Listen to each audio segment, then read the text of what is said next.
Hello, and welcome to the first episode of Season 3 of Friday Drinks. Unfortunately, we begin this season on a rather sad note, as the three of us mourn a mentor and a colleague who we've interacted with, who's influenced, I think, each of us individually, but all of us collectively in our careers over the last couple of decades.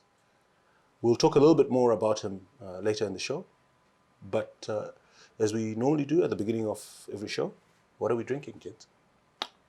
And we will begin with you. Yeah, well, it's not exactly exciting, but one of surprise. you know that being boring is extremely endearing. If you say so. Yeah.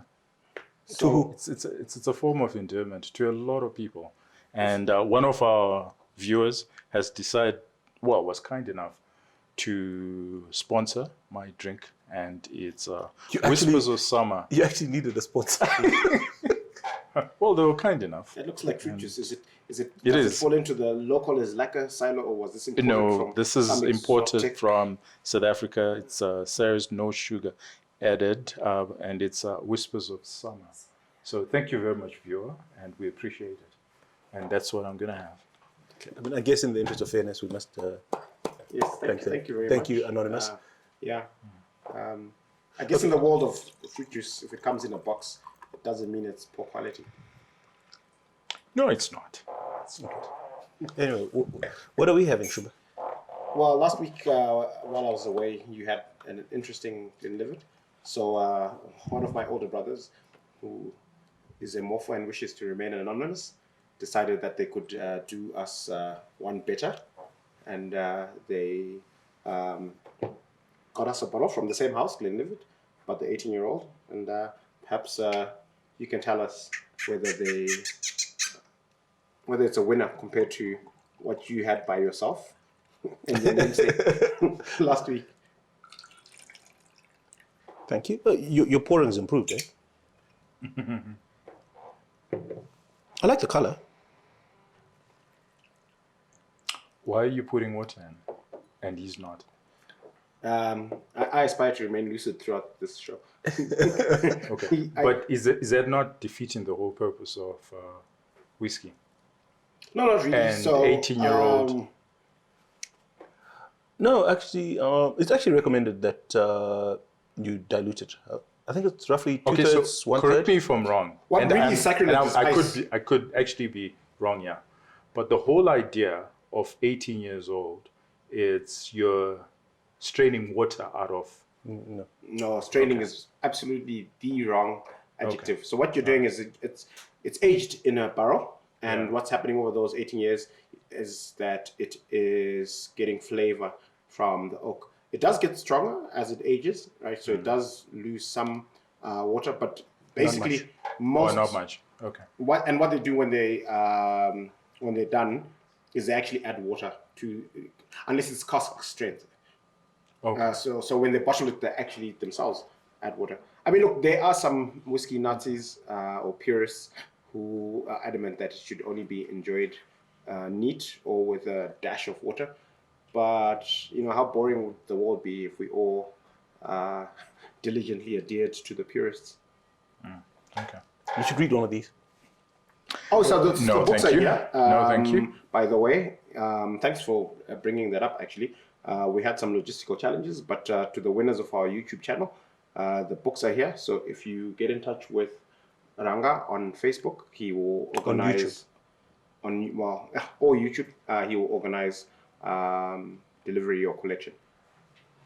And why are you guys wearing hats? Were you not raised properly? I know your mothers. We're wearing hats because we can. And it's summer. What does your hat say? Well, it talks about my favorite. What does it say? Xenosilica phobia. Oh, which well, is you can say it. The fear of an empty glass, which I would not wish on my worst enemy during the silly season. We'll try and get you to say that word again at the end of the show. But, gents, memories of Doug. I mean, a lot of people are talking about him. Well, why is he so important? Why are people talking about him? I think he's a formidable character. He was a formidable character.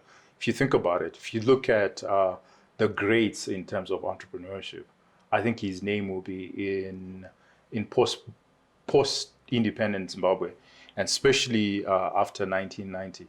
He will be in the top 5 of our Zimbabwean great entrepreneurs. I think that, and testimony to his character, a lot of people underestimate just how huge or how big and how entrepreneurial he was. If you think about it, when he formed Heritage Investment Bank, which was 1995, 96, somewhere there, after Oliver Chidao had bought Norwich Union, which was one of the largest insurance companies at the time. And he formed an investment bank just to service that. He did that deal and to service that insurance outfit. And while he was there, that's when FNB was up for sale. And FNB at the time was in Anglo-America, and it was the largest merchant bank at the time. And that's where everything used to happen. And it was an audacious goal. How old was he? Well, he passed on when he was 59, so 26 years ago. So that would have 32, 33. At 33, he formed a bank and then went on to buy another bank. And audacious. In fact, what makes it audacious and what makes it entrepreneurial is it was a 3-way merger. So that actually speaks to him as a corporate financier, him as an entrepreneur, and him as an audacious young man at that time. Because you're looking at the largest merchant bank at the time, where everything was happening. I mean, this country was half Anglo-America, if you think about it. So it was either Anglo or Londro, right? Those were the 2 big entities, and they were after the first merchant bank. And if you remember, Kala Mpinka was the personal secretary to Philip Baum, who was the head of Anglo-America at the time. Peter Baum. Is it Peter? Baum, I think. Yeah. Peter or Philip? I think it was Phil. Mr. Baum. Yeah. It was Philip, right? Don't confuse me, George. Sorry, I'm wrong. Okay. It was Philip, right? Yeah. And Anglo was huge then. Anglo was huge. And there were many bidders for this company, for FNB at that time, and the list of which would be HIB, which was Heritage Investment Bank, right? I mean, call it what was it? A 33-year-old Zimbabwean boy. That was just audacious, right? And they managed it. And the urban legend goes, they had a meeting and Philip just had a good hunch about these youngsters and what they wanted to do. And I think that what makes it great was it was a 3-way merger. So FNB was part of the Anglo group, and then BAD. Do you know BAD was part of TZI?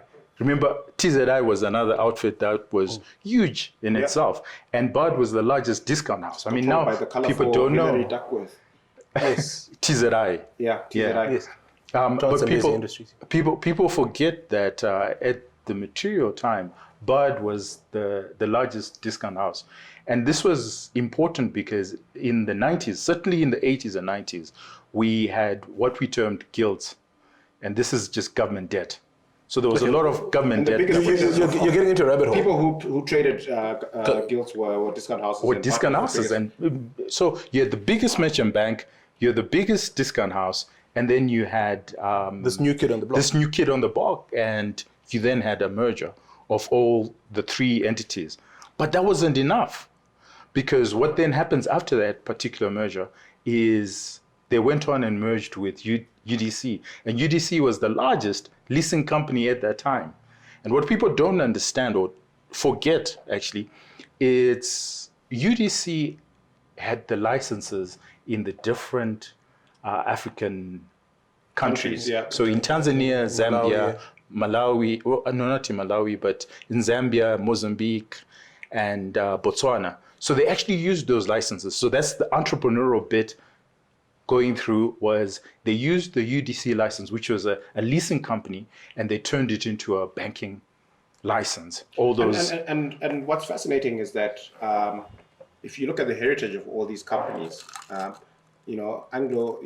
was part of Anglo American, which is this centuries old South African big business, and they rebranded it African Banking Corporation because they wanted it to identify with us as Africans and to have African branding to be quintessentially a pan-African institution. And that was actually quite bold, to take these institutions with a completely different, very conservative, white heritage and to rebrand it African Banking Corporation. And literally, if you walked into any of their branches, they had, it wasn't just in the name, it was in the decor, it was in the ambience, the vibe of the place, that we are African. That was also quite audacious, because a lot of the entrepreneurs who then entered the banking space, or who were in that space, if you think about NMB, if you think about Trust, they didn't take that path. They came up with names and a corporate aesthetic that was Western, and like Barbican. Yeah, exactly. But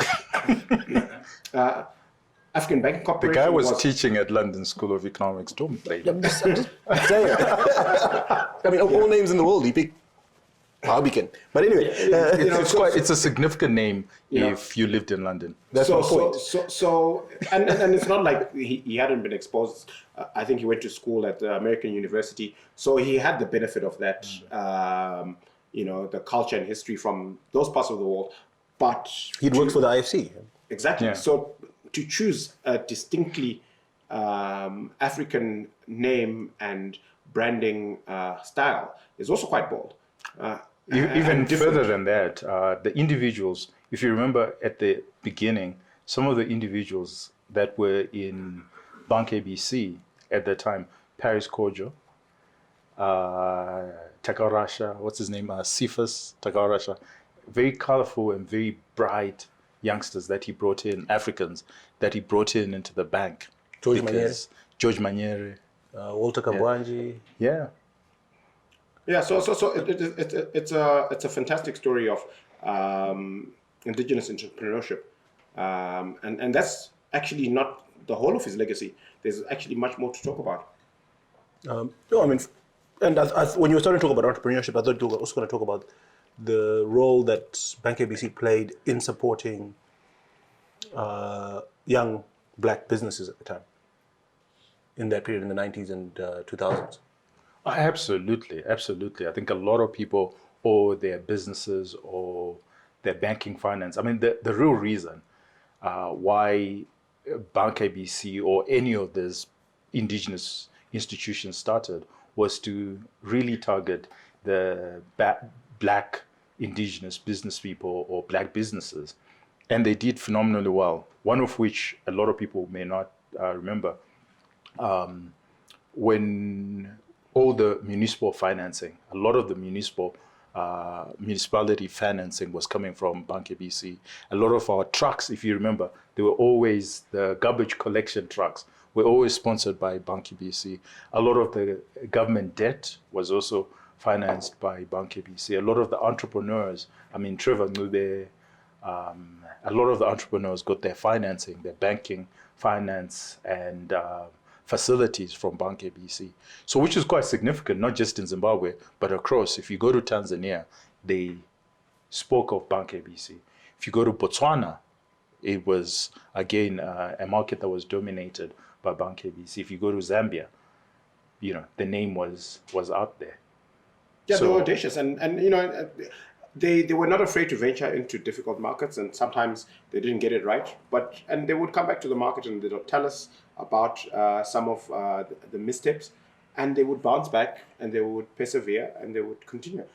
And unlike a lot of entrepreneurs, he was able to actually build a business big enough to attract international capital. You should tell us more about, because you did one interesting deal when you in your private equity days where you bought into Bank ABC. That's how I got to know Doug.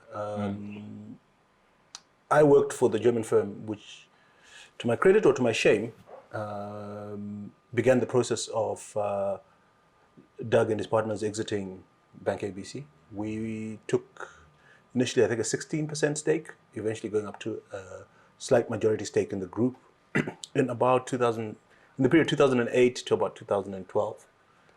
We ended up, well, the company I worked for ended up owning more than half of that institution, and our company was eventually bought out by Atlas Mara, which now owns Bank ABC.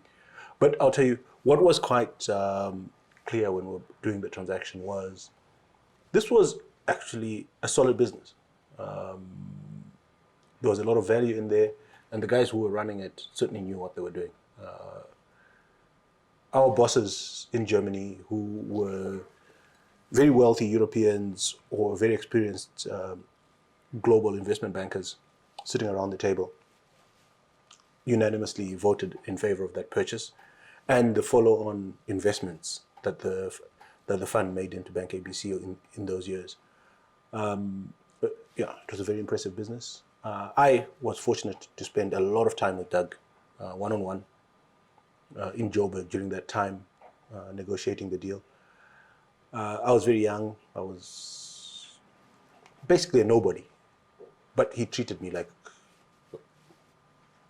I was the money bags. Or you were. I wasn't. I mean, he knew my bosses. He knew where the money was coming from, but he treated me with nothing but respect. He had a lot of time for me. I think I got to know him fairly well. He took time to understand me, and we had a relationship from there on.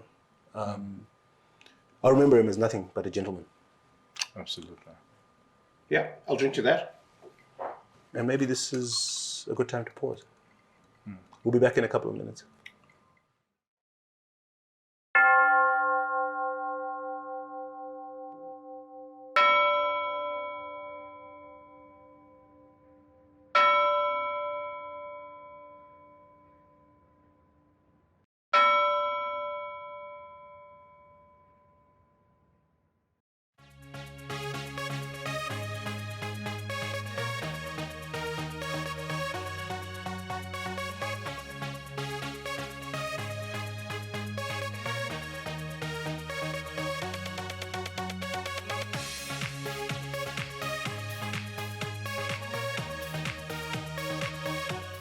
Welcome back. Hope you had a chance to go to the little boys' room. Do you feel better? Much better. Your nose is still shiny though. Is it? Yeah. Should I call the makeup lady to? No. Okay. Anyway, I think that was a very interesting chat about Doug. I wish we had more time. And just during the break, I was thinking maybe we should try and get some of the characters that are part of that story to come on the show sometime and give us some more color and tell us what it was like living through that. That's a very good idea, George. Yeah. So impressed you generally don't have great ideas. It's a hat.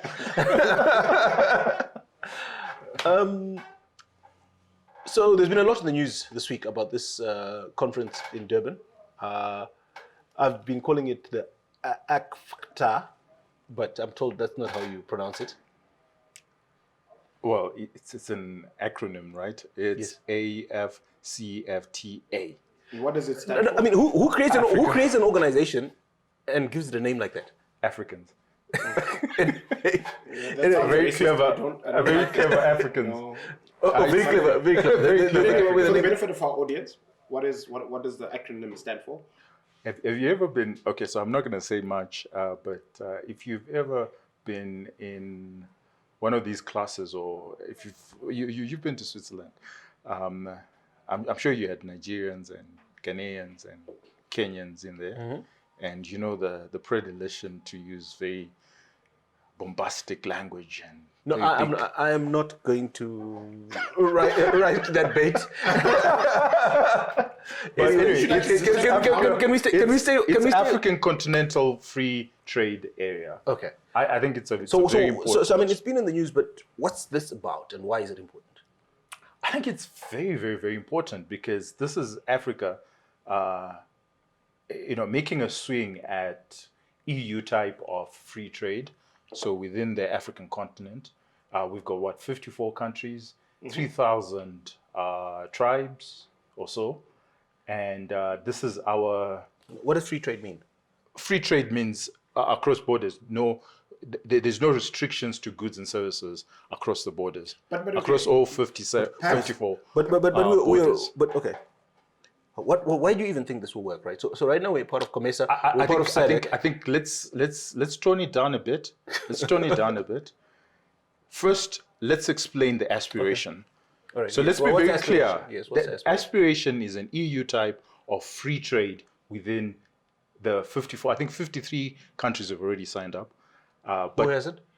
I think there are 2 or 3 countries that haven't really signed up. But anyway, He's an economist. It's 54 his numbers are whatever countries. he wants. 54 countries, and I said about two or 3. So about From 54, you don't it's end up with 51. So I said 2 or Anyway, 3. carry on. So I Make said your point. 52. Okay. So 54 countries, and the idea is goods and services. So I need to be very clear. It's purely goods and services. So there's another protocol for free movement of people, but this protocol is purely free movement of goods and services. Trade. duty. so no duty. No for taxes. duty, no duty, no taxes. As long as you, what's critical about trade is places of origin. So it must be manufactured in one of the 54 countries.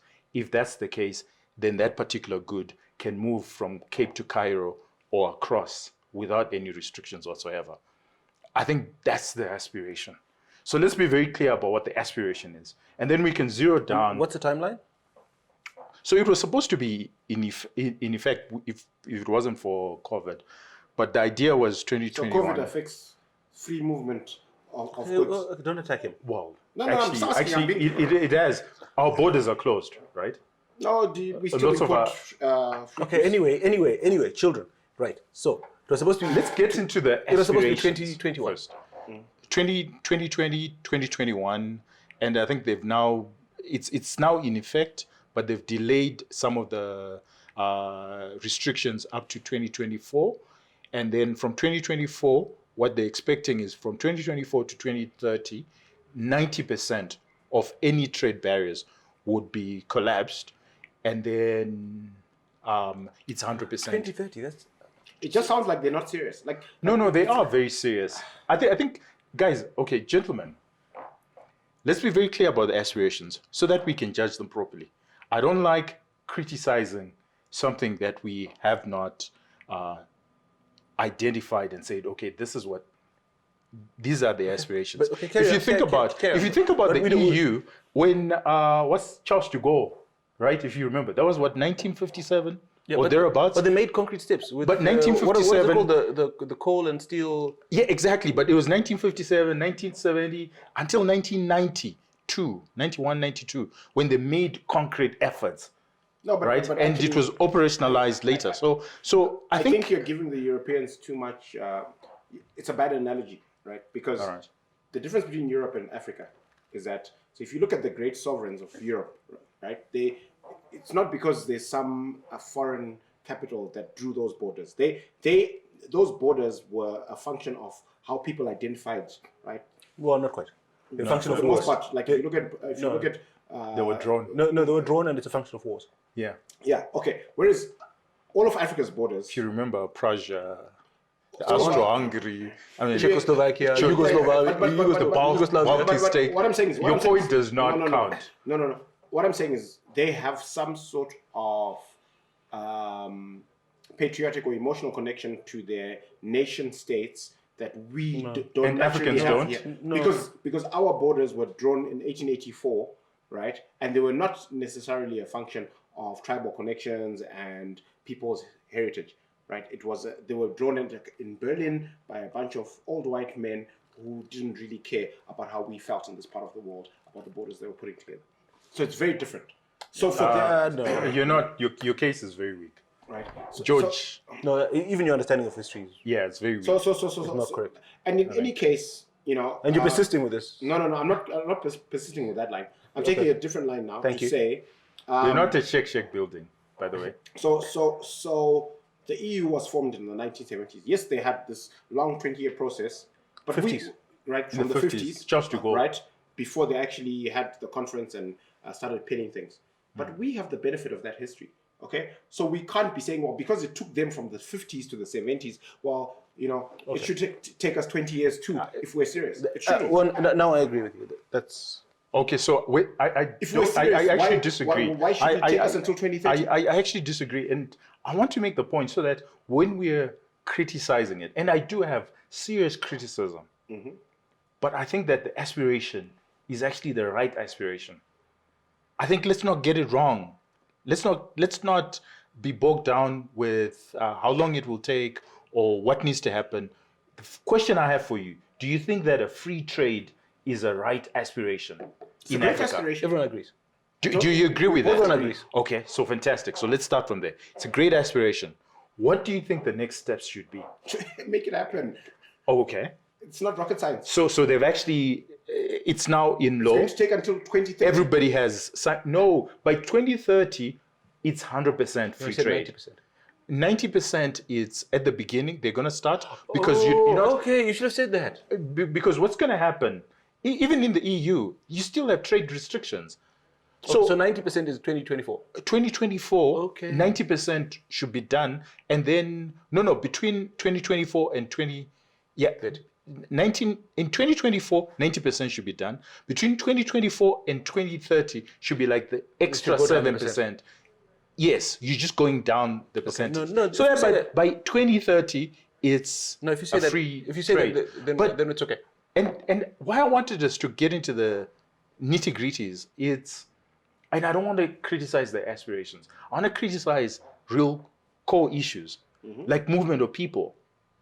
Like there's still serious restrictions. So we Okay, wait. we But we're digressing. Okay. So Finish the goods and services side. so this is the goods and services side of the story. By 2024, 90% of things will come in and out of this country, free, and we can send 90% thereabouts to other countries without any duties. Yeah. That gives us A year. 13 months. Yeah. Is that right? Yeah, 13 months. Do we have a plan? No, we don't. I was going to. No, we don't, and I think that's part of the need a problem. plan. So no, we don't, and the real issue, and I think this is a substantive issue that we need to talk about, is that the trade already so the difference between EU and Africa is that EU was already trading amongst themselves. So by the time they sort of agreed on the EU, trade amongst EU countries was already in the 70-80% anyway, right? When you look at Africa, intra-Africa trade, it's less than 20%, right? So we could have these. So we trade more. We trade 80% of our trade is outside of Africa basically with the Europe rest and of the China. world. Mostly China, but it's with the rest of the That's world. not surprising because China is the world's factory. Yeah, but we remember goods and services means that a lot of our transfers and services come from Europe. Okay, and guys, not you're going down a rabbit hole. necessarily So from China. 80% of our trade is with China. So you're saying, well, I didn't say 80%. I said 80% with the with world. the rest of the world. Sorry, I Yeah, beg your pardon. but outside of So the real problem is we're not trading. But isn't the hope that this thing with lots of letters will increase it? AfCFTA. Try saying that after some of this. All right. Okay. All right. It's a good point, George. I think that the first thing we need to address is what's hindering the trade amongst the African countries anyway, right? That's the first thing. And what the free trade area, what it should be doing is enhancing, because that's all it can do. And what's the answer there? I think I know the answer. Go ahead. Well, I have what I think is It's lack of investment in Africa. Yes, but more specifically, I think it's lack of specialization. So we don't have things that we need from each other. We're all trying to sell the same things, and so we then have to go to the biggest buyer. Not necessarily. I mean, let's think about it. I thought the first you were onto something, because if you really think about it, if Nigeria and Angola have enough oil For all of us. for all of Africa. They don't even need to export their oil. They can trade. Yeah. South Africa on its own has enough capacity to manufacture for all of Africa. Egypt on its own has enough capacity to deal with all our technology issues, medical technology. They can supply, right? Zimbabwe, with its education, we've got enough skilled labor to supply the rest of Africa. So the point is, why is it not happening? And I'm trying to tell you that the reason why it's not happening is because in China, they've got enough capital to invest in the particular sector. So if it's the oil industry, they've got enough capital to invest in the oil industry. If you look at Nigeria, it's so disparate in Nigeria because nobody has actually made the concerted effort to invest in the oil industry in Nigeria. So this is the first time. And that's why I think countries that are really big on this, it's South Africa, Egypt, Nigeria, because they see the real opportunity. That, okay, what we can do if we're South Africa is, this is the greatest opportunity we had. And, I'm not going to say what I was going to say, the politics behind all this. If you're cynical like I am, this is the best way of kicking China out of Africa. If you're South Africa, right? You're like, okay, in the last 20 years, we haven't really done much if we're South Africa. And what we need now is to grow. And South Africa has not been growing. And this is the best way of ensuring that you build a barrier so that Chinese goods are not coming in, yeah? But then you fund your local industry for the rest of Africa. But this is the cynical me playing out. But I think that's a funding issue. I think that funding is definitely a prerequisite for large-scale industrial sector, but it's not the end-all and be-all. And where I think the Chinese are ahead of Africa, and we will find it very hard to catch up, is they've got, apart from the capital, they have a policy framework. I mean, like, if you take something that is quintessentially Chinese in the modern era, which is this work ethic 996, right? And it's basically shorthand for working from 9 a.m. to 9 p.m. 6 days a week. And this is normal across Chinese industry. Do you know any place in Africa where people work that hard? I think that we don't need to work that hard. Sorry, what's your point? No, his point is China's competitive advantage is you'll never be able to beat them. So you might have what the does that same have to- What does that machinery. have to do with intra-African trade? No, he's saying if China can still continuously produce cheaper goods, then Africa has no case. Because And I don't think is- that's the case. I tend to differ. I think that was the If I can buy Chinese something from China that is cheaper. for $1, that is landed right after all the But freight. but Tinashe's point is, by the free trade area, we are lowering that advantage that China has because we're taking away the taxes among ourselves. We're putting up taxes against them. We don't have to ship it across the ocean for Well, 6 that's weeks. not a huge cost. But what I'm trying to say is this. No, China, okay, can I'm I not explain? disagreeing Can I? with No, what you're because saying. I actually understand both your cases, and I want to make the case for African free trade, why it can work now. If we're being honest again, and this is a I cynical hope me. we're generally being honest. Oh no, I tend to be cynical, and I say certain things that may, ruffle feathers. But yeah, carry on. The fact of the matter is, China took the risk on Africa, and it paid well, spectacularly. What risk did they take, though? They came into Africa 20 years ago when nobody was looking at China, was looking at Africa. And they gave us credit. And they gave us credit. They opened those lines. They built the infrastructure. They did the work. That's the work that South Africa should have done. But South Africa was extremely insular. And what's now happening, and this is the cynical me, I could be totally China wrong. wants to run away with the Ugandan airport. Well, not that, but then South Africa seeing the opportunity, Nigeria seeing the opportunity that the Chinese found, are now thinking, well, let's actually push this. We can now go out. As South Africa, growth, we can't find growth within South Africa. But where we can find growth is north of the Zambezi. And the best thing we can do is, because we've got the capital. But an interesting angle to what you're saying, to bring it back home. is actually, rewind 25 years ago, we had capital to export, Exactly. but we had exchange control.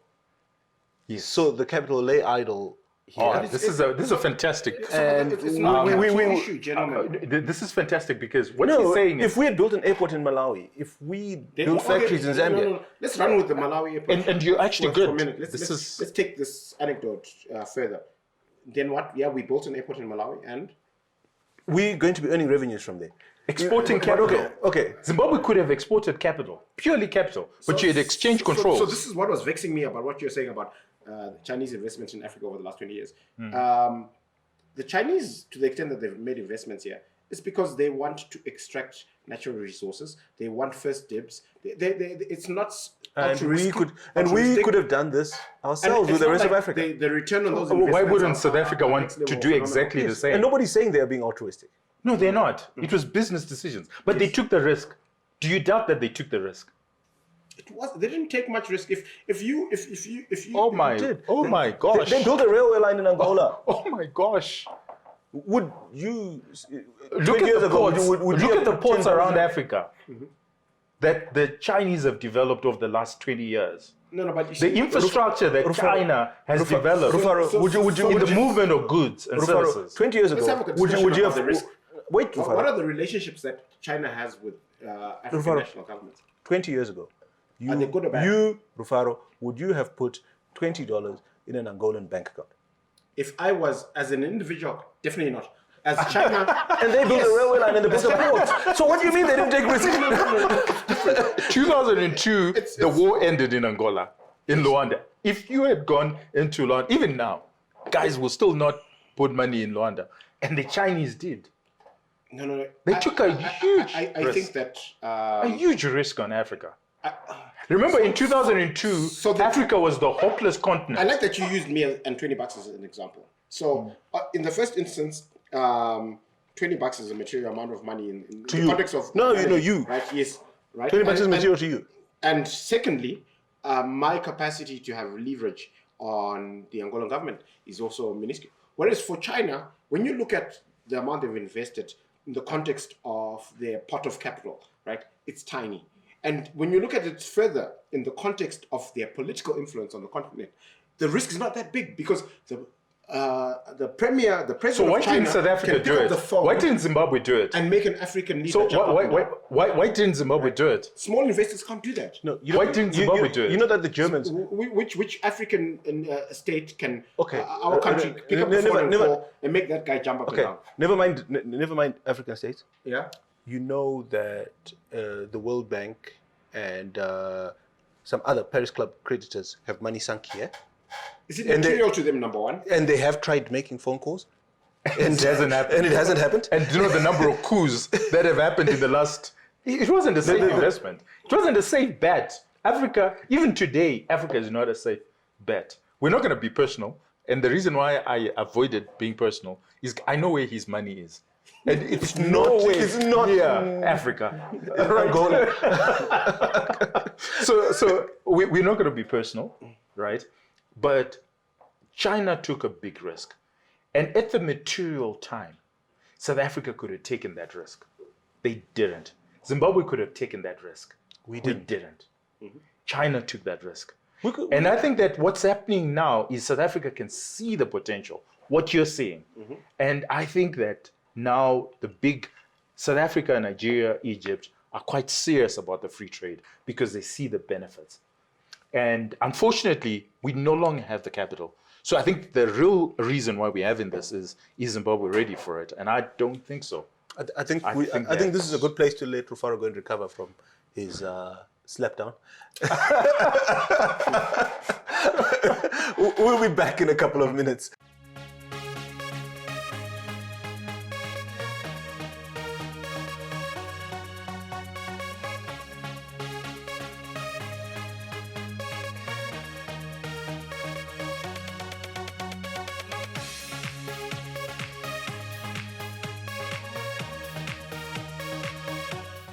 Welcome back. Have you recovered from the slap down? What slapped down? How are your cheeks feeling?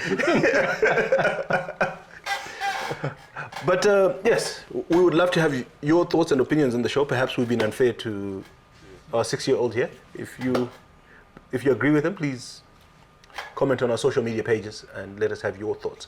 And we're definitely going to have another competition. We haven't figured out what the prize is. Perhaps you can comment on that as well. What should the prize be for season 3, and what should the basis of that prize be? There you have it. Moving a little bit away from that thing with lots of letters, but still on this Horrible acronym. on this theme of taxes. We touched on it on a bonus episode while you were away working hard. No, you weren't. We touched on Mutuli raising. No, you were not working hard. We saw the photos. We have the evidence. Mutuli in his budget announced a raft of new taxes that I'm trying to find a neutral word to describe them, but shall we call them adventurous? Well, I was going to say innovative, but okay, adventurous. We've had a week to absorb this. What do we think? What's going on in his head? Look, I think, to be fair to him, the outcome that he's looking for is he wants to collect more revenue to fund the current level of spending and have a balanced budget, which, if we're very simplistic, is noble, right? You want to have a balanced budget, you want to collect more revenue to fund all your spending, and you don't want to be in a position where you have to borrow and run deficits. But I think that the historical record is very rich with examples of what kind of tax policy works to achieve those outcomes and what kind has failed. And I think that, especially in an economy that's not growing, like our economy, or not growing to its potential or anywhere near its potential like ours, I think the solution is not in increasing taxes. I think the solution is actually incentivizing much higher growth, and then by function of much higher growth, the existing taxes will actually rake in more and you can spend more. And I think that's the challenge that I have with, like, at a very high level. It seems to me that the thinking is, let's find more money in the current GDP, in the economy in its current size, and then continue spending at this high level. Whereas perhaps the thinking should be, let's take this economy from this level to that level, and then we'll have all the money in the world and more. Okay, fair enough. But I mean, okay, you're trying to keep it at a high level, but I know you've got a bit of soreness about some of the specific taxes. You want to talk about some of those and what impact do you think they will have on the economy? Yeah. So for example, one of the proposed withholding taxes on selling shares on the ZSE, they are going to have absolutely the opposite effect. Okay. Teach us about them. Because basically they want to have significantly higher withholding taxes for any shares that are purchased and not held for at least 6 months, right? And that doesn't. So that's basically going to discourage everybody from being a participant on the ZSE. In other markets that are more sophisticated than ours, even on the continent, like South Africa and Kenya, for example, you can buy and sell shares and make small profits intraday, right? We can't do that here. So if you are penalizing people, so if you buy shares for 50 cents today, and if you the price goes up and you sell in less than 6 months, say for 60 cents, Mutuli wants 30% of the 10. Absolutely. So it's huge. Well, okay, and we've been talking about quite a lot over the past several weeks about the importance of savings in growing the economy. What does this do? Well, the obvious. So you create money, you create this bubble, and then you want to tax the bubble. To me, it's just ludicrous. It just doesn't make sense at all. Like, maybe the first thing is just don't create the money. If you didn't create the money, then the bubble would not exist. Right, and you won't need. What's in that juice? It's obviously not as bright as it looks. It's very dour. But yeah, so you're saying, look, it's the growth in money supply. That's the problem. And Like, so it's coming back to what you're saying. So it's kind of a vicious circle. So we don't have discipline to control our spending. So we print money, we feed money into the economy, and then we tax it so that we can fund some more spending. And try and discourage people from investing. And speculating. So what are they supposed to do with this money? Well, apparently, if you were government, you're supposed to give it back to them. That's what a good citizen does. Give it back to the government. Back to the government, and the government will give you 0-rated bonds, and you behave. So you're supposed to put the money in your bank account, and then your bank account is supposed to blow up, and the central bank is supposed to take that money. It's a tails they win at 0-rated. Heads you lose. You know, kind of policy framework. I think you should have some whiskey. You're quite dour. So it's and to me, you know, I thought this was, you guys had a great discussion around this last week, but I thought that was missing. You think we did something right? Yeah, I actually enjoyed the show. But I think that what was missing from the discussion is, you know, what, apart from what we wanted to see in the budget, like, you know, in terms of line items and given the history of the nature of our budgets, if we had a blank piece of paper and it was up to us, what would the budget, without going into the details, what should it aspire to achieve? Like, what should be the goal of the budget? That's a very good question. And I think, you know, so if the sense I get from my reading of the budget is that the goal is we want to tax more, we want to get more tax revenue so that we can keep up our level of spending. And I think that the goal of a budget really should be to stimulate robust economic growth, right? Because once you have robust economic growth, spending no longer becomes an issue because you're collecting enough revenue to fund whatever your passions are, right? But I found that missing, and you know, if your budget is not speaking to robust growth, then there's nothing else in your economic policy that can, you know, speak to robust growth. Well, it's because we are growing at 7.8%. So what are you talking about? In which currency? The real economy. Well, look, there is growth. Economy. Even World Bank agrees there's growth this year, but I think the World Bank is going to revise its numbers downwards. You know, that's what I think. So yeah. Has our economy really grown this year? I think that's debatable. If you look at... come on, you're an analyst. Yeah. All the big companies are publishing numbers that suggest growth. Yeah, so I think what we've seen because of COVID is a significant movement of trading from the informal sector to the formal sector. So OK's numbers will be much better because it's much harder to bring in groceries informally, you know, on buses, right? Because the traffic, that traffic has slowed down significantly on account of COVID. So it's not that the economy is growing, it's just that more of the grocery business is going through OK. And structural changes. Yeah. So, and a lot of it is because we are structured to measure GDP growth and the economic, we measure certain economic indicators, and we miss, so we might miss the forest for the trees because we're measuring the wrong things. And we like to measure things that flatter us. Yeah, when you're losing weight, you weigh yourself all the time. Yes. When you're gaining weight and your scale runs out of batteries, you never get around to buying a new battery, do you? No, you don't. Yeah, so we're not going to tax our way out of this. There's no economy in the world that's taxed its way out of its problems. Yeah.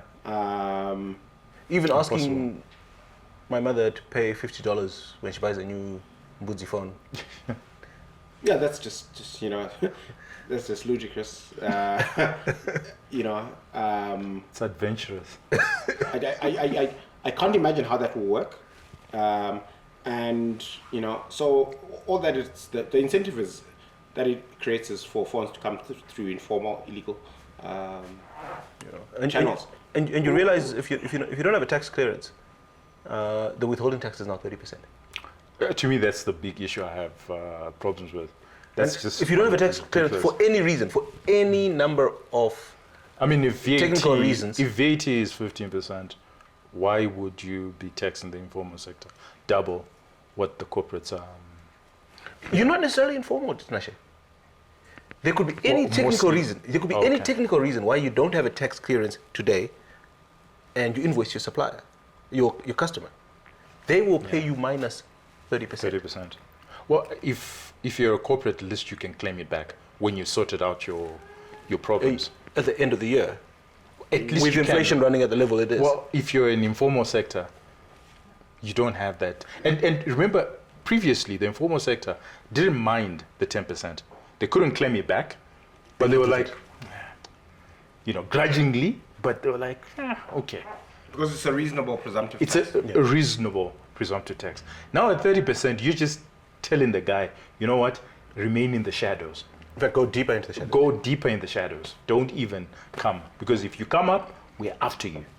Yeah, so it speaks to that axiom about bad laws making good citizens criminals. And that's what it is. If you come up with a law that's unreasonable, good people are going to break it. But can I ask you something?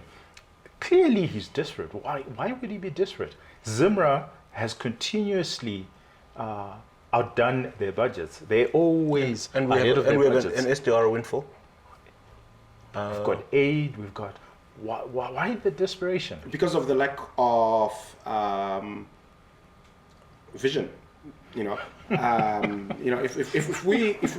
we had ambitions to be $100 billion, $150 billion economy in the next 5 to 10 years, which sounds incredibly ambitious, but I think in the context of the potential that we have as a country is actually possible, then we wouldn't be focused on, the peas that are, where do we get more taxes? We'd be focused on the steak, which is where do we find the growth? Oh, you mean the peas on the plate?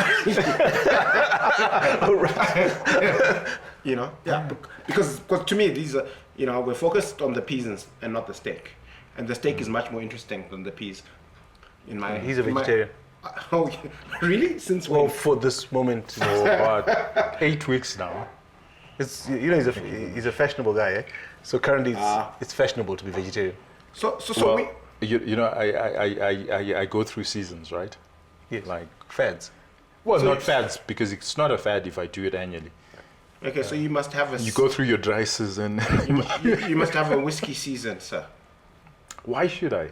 You've never really motivated. Anyway, guys, this is perhaps a good time for us to bring the show to an end. It's been lovely having you along. We've touched on many topics. We hope that's inspiring discussions between you and the people around you, because that's all we seek to do. Remember, we're not experts on most of these things. We actually don't really know what we're talking about, and you really ought not to take us seriously. And we tend to have very strong opinions. And this week I read something on ZFN actually, by one Scott Adams. Frankly, I'm suspicious of anyone who has a strong opinion on a complicated issue. So you probably shouldn't be taking us too seriously, because it's probably a lot more complicated than it seems. But please do apply your mind to it, discuss with others, and participate in the debate on our social media pages. Speak to policymakers or people of influence that you have in your circles. Let's get people talking about these things, because that's all we seek to do. And don't wear hats indoors. Anyway, COVID is real. Stay safe. Be good. If you can't be good at it.